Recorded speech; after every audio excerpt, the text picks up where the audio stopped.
how fast you disqualify someone based upon like the things that cycle through your head, especially when you meet them online in apps. Do you get disqualified in your dating experience from women with children or without, simply because you have children? Definitely. Definitely. There is more than enough. I would need my hand, my cock, and yours to count up even a third or even a eighth of the amount of times that as soon as a woman finds Why out, didn't you say toes? I don't know. Just I don't know. There's more toes than more toes than your dick. I'm cock just probably saying. has more weight. You know? Exactly. It holds more value. Okay, fine. It's worth 10. It's worth 10. Yeah. It's like I don't know what this shit is in math. I don't like math. But bro, like there's been times like I don't like come out and say, "Oh, I have children." But because like I like to say, "Hey, maybe you can get to know me first before you think you're going to have to take care of my kids," which is not going to happen unless we get married. And if you can't even handle me having kids, we're definitely not getting married. But either way, like I've been like, hey, we're talking maybe like a week, and then it's like, oh, I gotta go get my kids. Oh, you have kids?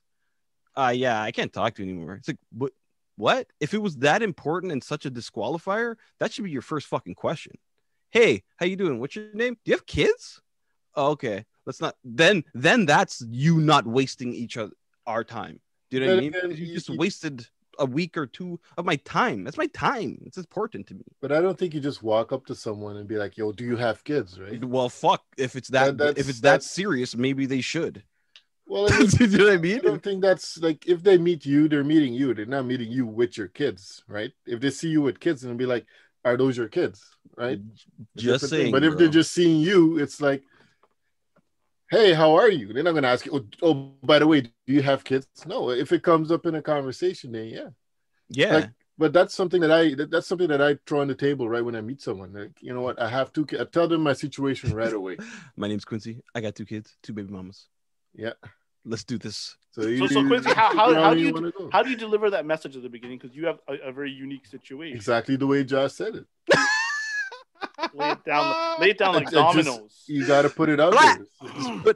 Just slap it on the table. I don't want to hold that back, that information, and then next thing you know, I drop it, and then I'm not comfortable, right? So that would be a waste of my own time and a waste of her time. It is a really good point though, because for women especially, like I guess because we're men, we just accept that there's going to be a dad somewhere. In a lot of cases, in fairness, a lot of these dads aren't that great. I'm going to say that the reason we're doing it, not usually around. They're not usually around. They're not whatever. Or if they're around, it's like, it's different. But for a lot of the women, it's I think the thought of raising or being a part of someone else's kid's life can be daunting. And I'll say it's not even like always the single women. Like I've had single women say, really talk and say, you know what, 3 kids sounds like a lot. I wouldn't want to take that on. But I had experiences where like, I've had a woman meet my kids and parents talk and all that good stuff. And I think, and they have a child, and then the thought, like, they've built their life up with their one child. And they're like, oh, well, do I really want more kids? Do I want to give them more of my weekend? Do I like, and I think one of the challenging things is you have this whole population on all of these apps. Look, every second person is like separated, divorced, has kids, whatnot. How many great people are being passed over simply because we had children with somebody else? Like, are we creating a society where you because you don't want responsibility and you think that, but it's not your responsibility. But you know what? I gotta say that we're also guilty of passing women over that have children because we don't want to deal with that situation. That is also true. The thing is, this may be the best situation for us, right? To date someone that has a child, right? But we ourselves would be like, oh, I don't want to put up with someone else's kids, and I don't want to deal with the baby daddy and this and that. So you go find a single woman, and when you a woman that doesn't have children, and then when you get with her, it's like, well, I don't want to put up with your baby mothers. I don't want to put up with your kids. And then it happens to you. We're just stuck in the fucking middle. Yeah, but catch 22. But I mean, dating someone that has a child, it could be the best thing to ever happen to you, right? It's a great point, Quincy, because the majority of the women that I match with, connect with, have children, and I kind of accepted, like, I've got 3 kids, and one of the things is, as divorced, separated, single parents with kids, there's a community of practice. We know what it's all like to have our phone stolen by our child, and No, I don't. not get it back 5 or 6. I don't. Well, some My of kids us don't do. touch my phone, bro. Some of us do. They have their own phone. Or just scheduling, so do mine, but they take mine still. Or like scheduling, whatever.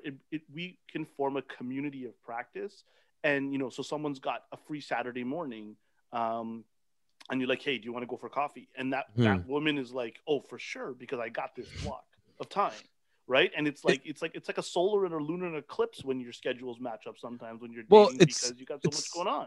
It's more like they understand the situation, right? But it doesn't mean that only I'm not like advocating just for like single women, but like there also are single women that understand your situation. Yeah, that right? is true. Like I've dated girls that are just like, oh, you're with your kids? Okay, that's cool. Let me know when you're done. Or like, you know what I mean? Like they realize that when you say I got to do something with my kids, it's like, okay, you got to do something with kids. So it's not only the women that have kids that are understandable, because like just like you said, it's like the lunar eclipse sometimes when your schedules line up. It's like you have kids, they have kids. It's like, okay, when do you have time for you guys? Right? Sometimes it depends, right? Like who knows? Living situation, this and that. This kid gets sick, that kid gets sick, work. That it's like it's almost like you have to be like it's like a covert op. Like, okay, meet me here this time, that time. We only got this time. It was great. Love you. Later. Bye. Do you know what I mean? Like, Tom Cruise put that in the next one, Mission right? Impossible. Like, I like to just like hang out and chill and like, just fucking cuddle up. And I don't want to have a meetup in the parking lot, Starbucks quickly for a quick coffee. Like, even if you get the best date, the best experience, you might not get that one for 2-3 weeks exactly later on, right? Because you might not get that. And I think one of the things you have with children and women with children, which is the positive side of this, is they are so busy, and a lot of the men aren't present in the child's life. So they're like, a man has to really put the work in to show me he's patient enough, so that way, if I were to be with him as a girlfriend, as a fiance, as his wife, as a significant other, he would be patient towards my children, right? Right? Like, and I think that's a fear, and we all have mothers of our children, and who are in relationships and whatnot. We have that fear. We're like, yo, who is a man entering my child's life? And then for us to step in, it's like, I think the guards are so up. So if it's like a castle, you may get invited in the first day, but you're out the next day. This is a temporary visitor visa, bro. The chambers that are going to be accessible to you, I think this takes, to your point, Josh, this takes time for somebody to trust you. Like, are you someone that would be good around my kids? And if you're not, even if I think you are, but if you show me something in the early stages that I think you're not, man, like you might get disqualified, or secondary, if if something about your kids, gives them like a red flag. Well, it's not always just like you coming in to this great situation that you have to qualify for, right? It's a challenge, man. It's also a lot of times you're coming in to a broken person. And then as soon as they see something that's like, oh my God, that's like my ex, or oh my God, I've seen this before, you're done. These are great points, because it's not going to look pristine and clean at this stage of our life, right? And I think a lot of our single friends, or those of our friends who are in like marriages or relationships for a while, they don't get it, right? They don't understand that we have to accept some of this challenge, because other people will have to accept challenge in our lives.